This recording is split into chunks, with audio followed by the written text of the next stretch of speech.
Global economic collapse cannot be stopped when you have globalization, meaning that all of the policies around the world are being dictated by a higher power. Of course it can't be stopped. Of course it is every corner of the world. Let's go into this right here. Speaking of that, we have major foreign holders of treasury securities. You may not be able to see the font. I'll just move on quickly. Just wanted to let you know that there is now, and there's the highlighted portion down there, that there are now $6 trillion worth of foreign holdings of US debt. Now, when you have debt to anyone, they own you and they can absolutely crush you. Look at this. With 1 in 3 homes unaffordable, I'll just stop there for a second. You have 1 in 3 homes, despite the bubble being burst a few years back, despite the fact that it is still much, much lower than where it was at its peak, you still have 1 in 3 homes being unaffordable. And this is coming at a time when you have the S&P at such high rates. Why aren't people doing well? I thought you said that everything was fine. The S&P is at all-time highs. Well, let's go on. Freddie Mac prepares to enter the trailer home loan market. A new market is opening now, and it is booming for Freddie Mac, because they're able to get into a new type of investment, a new type of mortgage here, and that is for the trailer homes. And why are people buying trailer homes? Because they can't afford the regular sized homes. That's the way this works. It's no different than how they calculate the CPI. If the steak is too expensive, then people choose ground beef. Anyway, this is right here is one of the defining investment moments of the next few years, apparently.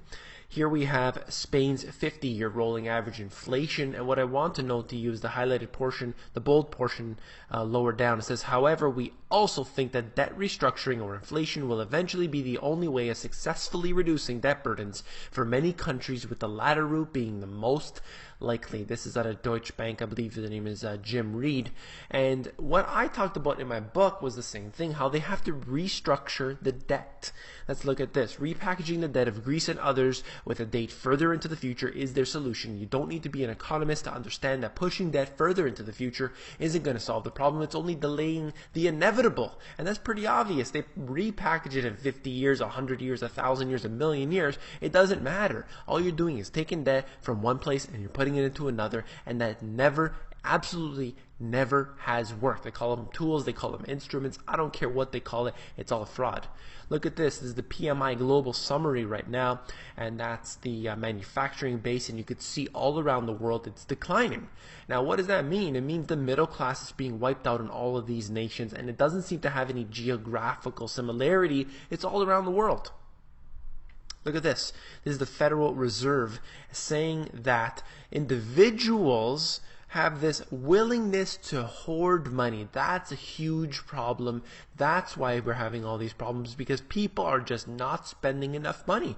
In fact, this is CNBC saying this, so you know it's a complete fraud. They say that at the same time that individuals are the most cash strapped they have ever been, and it's going on right now. You look at the amount of debt that they have, it is excessively high. So this is nothing but more propaganda, and they're saying that there is no inflation. That's what they said. It is too low. Why is it so low if they've been printing money?